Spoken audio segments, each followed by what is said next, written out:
Tuhan sertamu. Dan sertamu juga. Inilah Injil Yesus Kristus menurut Santo Yohanes. Dimuliakanlah Tuhan. Dalam amanat perpisahannya, Yesus berkata kepada murid-muridnya, "Seperti Bapa telah mengasihi aku, demikian juga aku telah mengasihi kamu, tinggallah di dalam kasih-Ku itu. Jikalau kamu menuruti perintah-Ku, kamu akan tinggal di dalam kasih-Ku, seperti aku menuruti perintah Bapa-Ku dan tinggal di dalam kasih-Nya. Semuanya ini kukatakan kepadamu, supaya sukacitaku di dalam kamu dan sukacitamu menjadi penuh." Demikianlah Injil Tuhan. Terpujilah Kristus.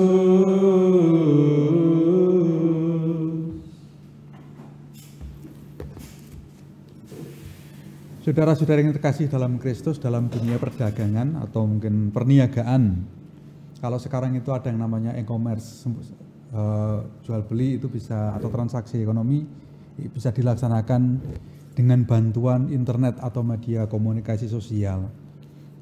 Dan di situ biasanya sudah tertera harganya, atau mungkin juga di supermarket itu harganya sudah paten seperti itu. Dan rasa-rasanya mungkin malu lah orang sudah ada tertera harga seperti itu, kemudian orang itu menawar.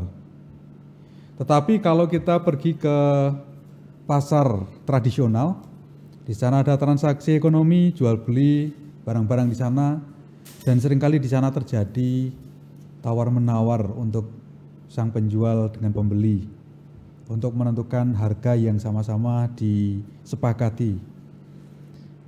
Ketika harga sudah sama-sama disepakati, maka itulah terjadi transaksi jual beli.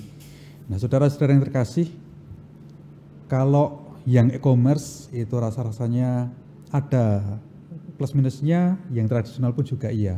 Yang e-commerce, yang online segala macam itu orang dengan pasti dan sudah bisa melihat harga, dan kemudian kalau kita mau ya tinggal klik, kalau tidak kemudian bayar, kalau tidak ya sudah tidak diklik, ganti yang lain. Sementara ketika itu di pasar tradisional ada plus minusnya, orang harus ke sana atau mungkin juga orang itu harus gimana ya, tawar menawar, bahkan juga bapak-bapak pun juga ada yang nawar-nawar sampai di sana.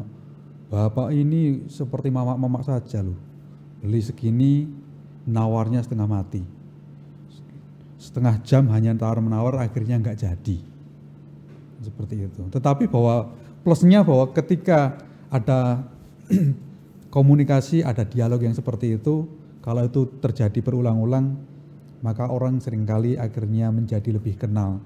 Dan bahkan ketika orang sudah percaya dan sudah kenal, maka seringkali muncul ungkapan, ya sudah bayar saja segini, ini harga persaudaraan, ini harga konco, harga teman, begitulah. Artinya dengan yang dikatakan dengan harga teman itu sudah nggak usah terlalu direpotkan, tidak usah terlalu dibebani macam-macam, tidak perlu debat dan segala macam. Ini sudah dikasih harga yang terbaik.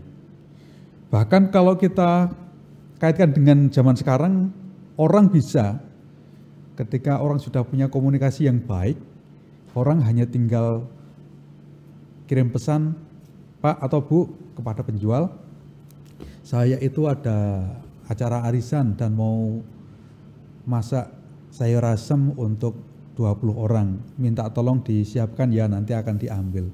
Semuanya bumbu-bumbu itu sudah dilengkapi oleh penjual, dan kemudian ketika orang datang itu tinggal bayar saja, sudah segini, dan biasanya juga tidak akan tawar menawar lagi. Orang sudah percaya, saling percaya, yang satu memberikan yang terbaik, yang satu percaya tidak akan ditipu.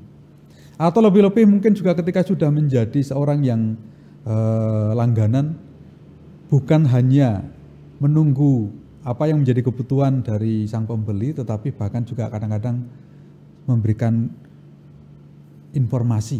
Misalnya ketika di pinggir laut, di sana ada nelayan, kalau sudah menjadi langganan, kalau sudah saling percaya, misalnya saja setiap kali itu kalau seandainya nelayan itu menjala ikan dan mendapatkan ikan-ikan tertentu, misalnya kerapu, maka Bapak ini minta tolong untuk selalu disisihkan, begitulah.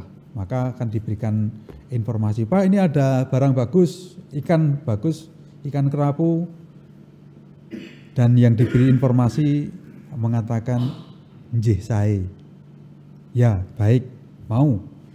Karena besok mau agak sedikit banyak saudara-saudara yang datang, bisa enggak dicarikan yang lebih banyak? Bisa. Harganya aman, begitulah. Harga persaudaraan.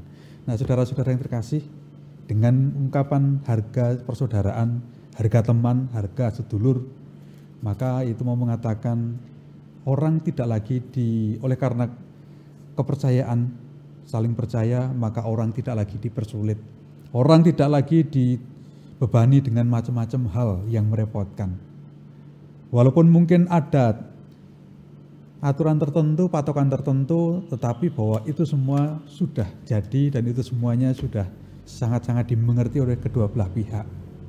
Maka keduanya tidak lagi direpotkan dengan macam-macam hal, tidak direpotkan dengan tawar-menawar tentang harga dan segala macam.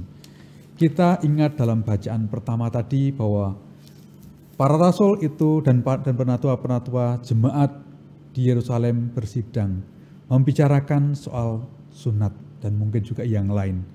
Tetapi bahwa di sana Petrus itu mengatakan, sejak semula Allah telah memilih aku di antara kamu, supaya dengan perantaraan mulutku bangsa-bangsa lain mendengar berita Injil dan menjadi percaya. Ini klausul pertama dan pokok, bahwa apa yang menjadi tugas perutusan Petrus, para rasul dan para murid Kristus adalah ini.